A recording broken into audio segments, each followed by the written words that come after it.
microcontroller platform if you don't already know about it. We have some here on the other camera we can show you. So you can just plug sensors into it and LEDs and speakers and kind of write a little code on your computer and sense the world around you, either to make something light up or make noise or move a motor. Yeah. It's really cool. And that one was that's the Arduino Uno. That was released just this past summer at Maker Faire, New York. There's plenty of different kinds of Arduinos. It's an open source platform, so anyone can make any kind of version of Arduino that they want for different applications, or maybe they want to make a smaller version, or they just want to change one little thing. So for instance, this is the LilyPad Arduino. It's designed to be sewn to a garment or used in very like wearable applications. It's got these big conductive pads here that are designed to be sewn with conductive thread, and it's really thin and doesn't have any pointy bits on the back. And then this one's the Arduini, which is this tiny, it's like a little caterpillar. And the Atmel chip actually sits underneath it on your circuit, so it's a very small footprint if you're looking for a teeny tiny one to embed in a project. Here's one that I made myself. So over the last 5 years, Arduino has made it really easy for anybody to get started with electronics, which is why we love it so much and why it's in so many make projects. The hardware and software is constantly being updated, as a matter of fact. We've seen so many different iterations, and in fact, there's this new one here. This is the SMD version of the Arduino. Yeah, so I guess they ran out of, or like the world supply of these DIP package, like at Mega 328s are running out. So instead of making hungry Arduino fans wait for their Arduinos, they just made this new board that uses the surface mount version of the chip, which I guess is easier to find. Let's see, we have two makers on deck. Steve Hofer's first up. And we welcome Steve via Skype. Hi, Steve. How are you doing?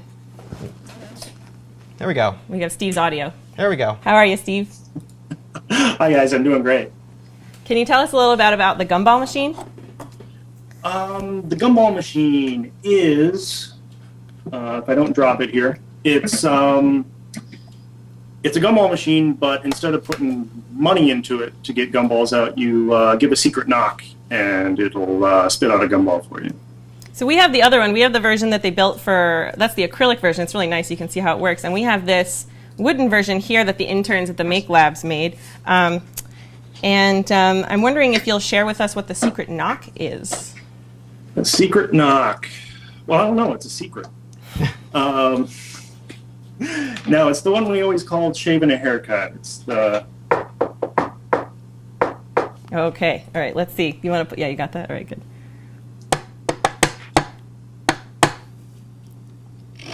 Oh. It's trying really hard. I think we jammed it. We were messing around with it before. We may have...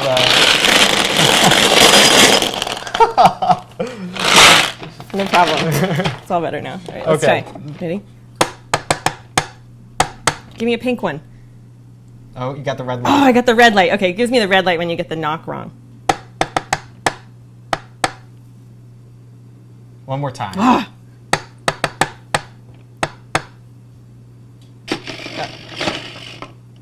Yay! Okay, I got a green one. That's great. Awesome. So, I mean, it's kind of... Lucky, Lucky, Lucky. Come on, Lucky. Come here, Lucky. Come here. What did you do?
there, my name is Ed Rogers, and I wanted to show off a project I've been working on at Sector 67 this summer. So I have a situation where I live very close to the railroad tracks. The train comes by and it's rather noisy at all times of day and night. So in order to fix the problem, I wanted to automate the closing of my windows.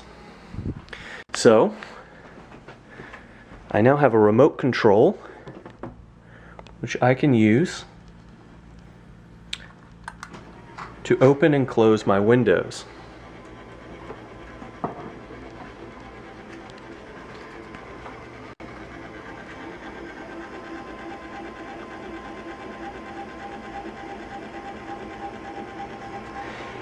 As you can see, it's controlled by a linear actuator. I have a spare one here, which I've mounted onto the wall using a part that I printed using Sector 67's MakerBot. The part snaps in with an authoritative click and allows me to drop a bolt through and put 2 holes in the wall so as to affix the linear actuator to the wall without having to put any holes in this nice wooden sill. I also have a clip that I printed out from the MakerBot. It uses 2 bolts to grasp the window frame.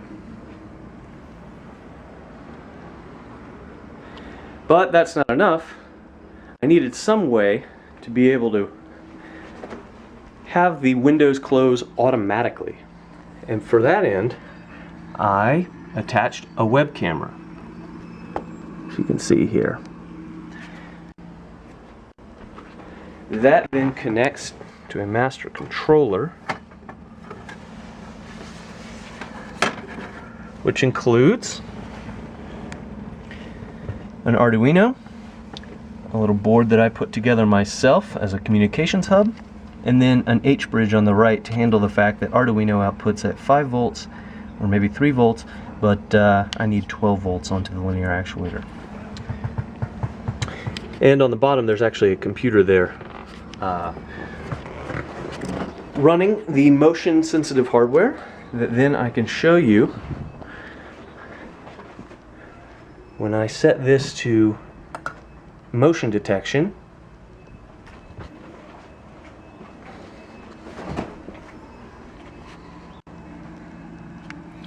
All I have to do is wave my hand in front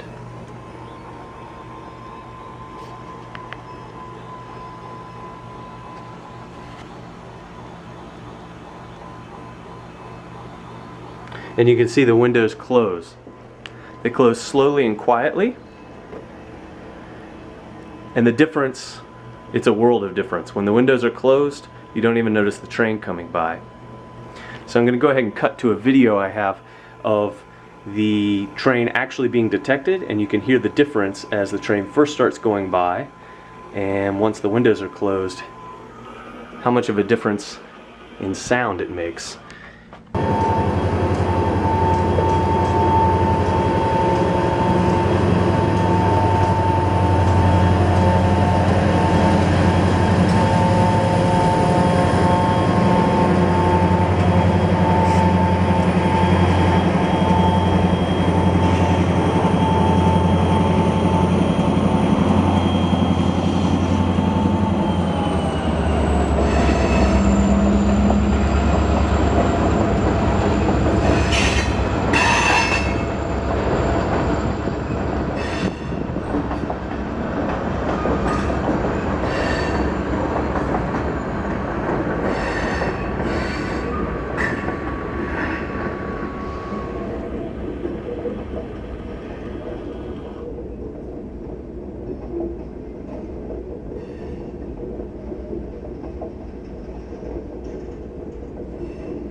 This is the Arduino GPS watch I just finished making.